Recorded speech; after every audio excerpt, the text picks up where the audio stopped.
Qushning arzusi. Intayin güzel va aqlliq bir qush bo'lgan ekan. U yiqimliq sayrab, odamga o'xshash so'zlay oladi ekan. Bu qushning danqini anglagan bir podshoh nurg'un kuch sarf qilib, uni tutqizibdi va rang-murang pupuk monchoqlar bilan zinnatlangan oltin qafasga sulab ordisiga esib qo'yibdi. Podshoh buni bakma atvolaydigan, o'z qo'li bilan oziqlantiradigan.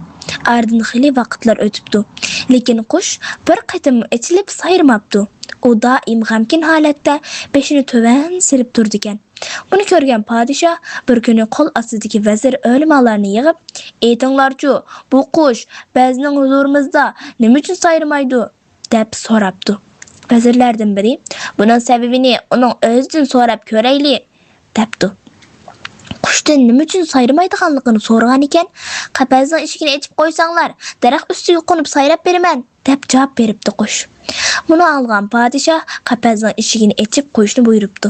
Qush qafasdan chiqibdi-da, Majnun tanning zilvoshiga qo'nib, "Oltin qundaq qafasdan ling-ling qumushim yaxshi, bunda hasal yegandin erkin turmushim yaxshi" deb bir qitim sayrabla parvoz qilib uchib ketibdi.